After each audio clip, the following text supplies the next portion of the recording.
Presidente, la política demográfica, un país superpoblado, no existe una definición clara sobre este aspecto. Es una de las causas más profundas de la pobreza y desigualdad en el país.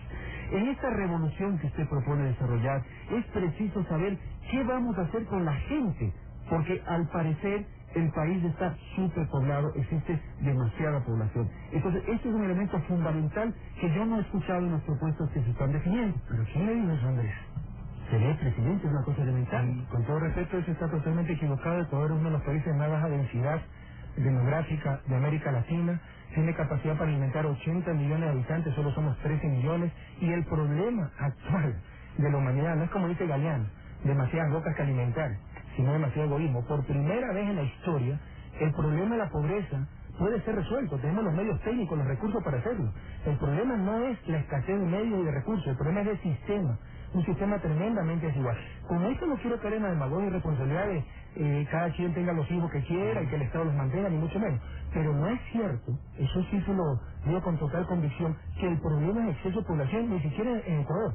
El problema es mala distribución de los recursos, un sistema perverso que excluye a la gran mayoría. Le insisto, se calcula que solo Ecuador tendría capacidad para alimentar 80 millones de personas. Argentina 600 millones de personas y son 30 millones.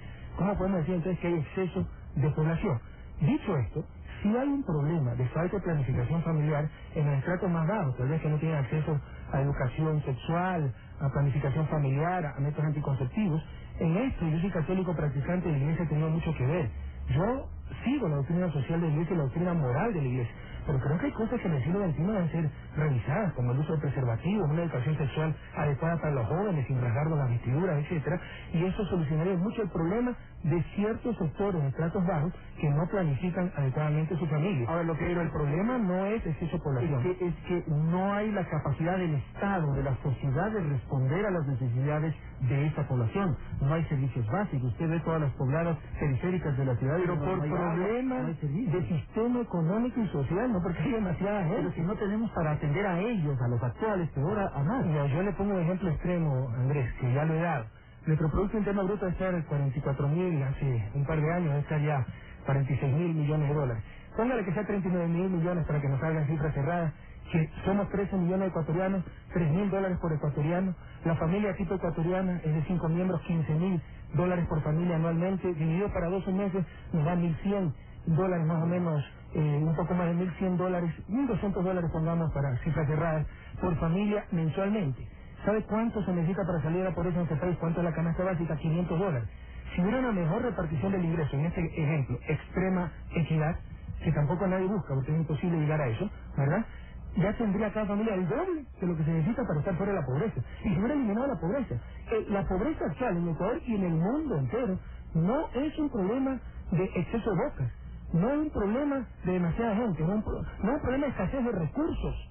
Existen los recursos técnicos, los recursos naturales para atender a esa población. Es un problema de sistema excluyente de distribución.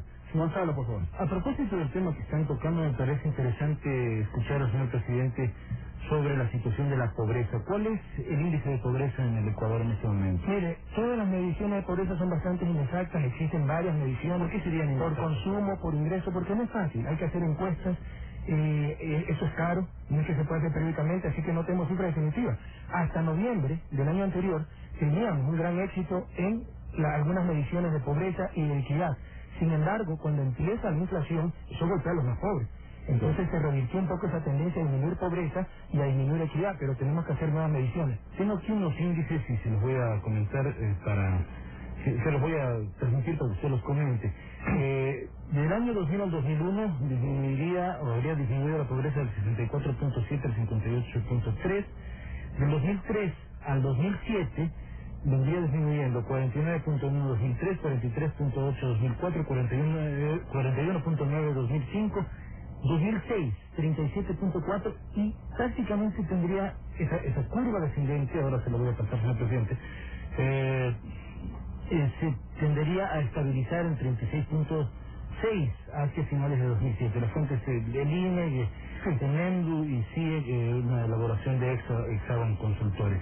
Y tengo también otro dato que dice: se ha estancado el crecimiento económico, la distribución del ingreso y la pobreza. Y están algunas curvas que dicen claramente que el crecimiento económico va para abajo, la pobreza va estable y en relación a eso el índice de Gini, este famoso que utilizan los consultores, también se mantendría estable en cuanto a la disminución de la pobreza. Es decir, esto que venía siendo una tendencia se ha estancado al menos, se podrá revertir. Sí. ¿Qué comentarios? Sí, estamos revirtiendo. En el 2007 de todos modos disminuyó esa pobreza, le insisto, teníamos muchos mayores éxitos en reducción de la pobreza, lastimosamente nos remontó un poco a finales del año porque empezó el proceso inflacionario. El periodo que usted toma no es representativo. En 2000 tuvimos la mayor crisis de la historia del país. Yo le digo, esto es como un mal entrenador de fútbol, ¿verdad? Nos golean 5-0. Después vamos y sacamos empate 0-0 y decimos qué buenos que somos. ¿Me explico? Porque venimos de perder 5-0. Después de esa debacle que tuvimos en el 99 y 2000, obviamente se disparó la pobreza, pero era por un factor temporal. Y de ahí no queda nada más que disminuir. Eso no significa que hubo acertadas políticas. Pero estamos en este momento por eso. Cuando ya llegamos a los niveles de pobreza estructural que siempre acompaña a nuestro país, reducir esa pobreza es durísimo. 2007 la reducimos, la estamos reduciendo, pero hubiéramos querido ir más rápido, pero tenemos un grave problema que es el problema inflacionario. Cuanto a crecimiento económico, mire, el año pasado no fue un mal año de crecimiento económico. Las cifras del Banco Central están todas checas, eso la pueden mostrar. Yo no soy un hombre que rehuyo la realidad, soy un tipo muy objetivo, y si fuera cierta esa cifra, son ciertas, pero si tenemos tiempo podemos mostrar todos los disparates que cuenta el Banco Central. Pero quiero decir otra cosa, hemos hablado de pobreza, hemos hablado de demografía, son cosas interesantes, que van más allá de los simples indicadores macroeconómicos. Mucho mejor indicador de avance económico en el país lo que se acaba de nombrar, la evolución de la pobreza absoluta, que tendríamos que saber si es de consumo, si es de ingreso, cómo se la tomó, etcétera, es difícil de medir, más que el crecimiento económico. Se puede tener crecimiento económico con incremento de la pobreza. Le pongo un ejemplo. 2004 crecimos 8%, gobierno Lucio Gutiérrez, porque Lucio Gutiérrez y su ministro de Economía, Mauricio Pozo, eran genios, no, porque entró a funcionar todo el año los ductos crudos pesados, se sacó mucho más petróleo por las privadas, pero de cada 100 barriles que pasaban por esos oleoductos, 80 se iban afuera. ¿En qué mejoró la situación ecuatoriana? Pero crecimos 8%. Ahí están las falacias de esos indicadores macroeconómicos. Pero usted no cree en los indicadores macroeconómicos. Un país sin cifras oficiales, sin estadísticas del Banco Central, no puede funcionar. Son los únicos referentes y parámetros que tenemos.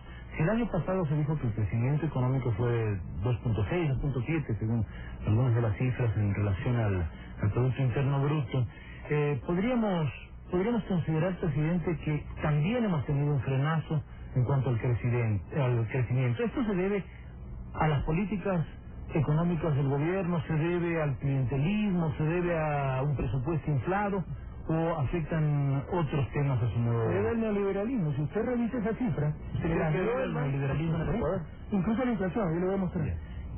Si ve la cifra hasta el 15 de enero del 2008, y ahora cambió en 2 meses totalmente el Banco Central, usted notará que el sector petrolero decrece 9%, me parece. Petrolero. Claro. El comportamiento del sector petrolero no representa lo que nosotros hicimos en 2007, representa lo que heredamos 2006-2005, donde no había torres, no había exploración, no había nuevos pozos, no había nada. Pero ya estamos revirtiendo esa curva.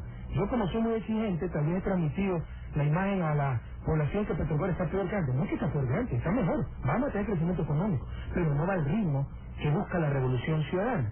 Entonces, aquí si ustedes agregan esa cifra, lo que creció fue el sector petrolero, que no es producto de lo que se hace en 2007, sino en los años anteriores. Sector no petrolero creció 4.9, aunque esto 2 meses después lo cambió drásticamente el Banco Central. Y miren, no se necesita ser economista para esto, pero por lo menos tenemos que revisar qué pasó. Construcción, enero 15, esto lo hacen decía el presidente a toda la nación en su informe, crecimiento 4.5%. Inicio de marzo, 45 días después, menos 2%. Si es para equivocarse de esta forma, me presenten cifras provisionales. Yo les puedo mostrar, con una investigación directa que hemos hecho, cómo la FARC, Volkswagen, Medesa, Alfadomos, todos crecen 7, 11, 9, 20%, 40, 12, 21, pero de acuerdo a ellos construcción decrece. Les puedo mostrar agricultura. Dicen que crecimos menos del 2%. Aquí tenemos una encuesta hecha a los principales cultivos, crece 8%. Palma africana, caña de azúcar, banano, cacao en grano, maíz amarillo, arroz en casa. Algo está mal. Vea, Gonzalo, ¿cuántos han criticado el gobierno? ¿Cuántos han dicho por qué no quieren publicar las cifras? ¿Y cuántos medios de comunicación responsables han organizado un foro entre expertos independientes?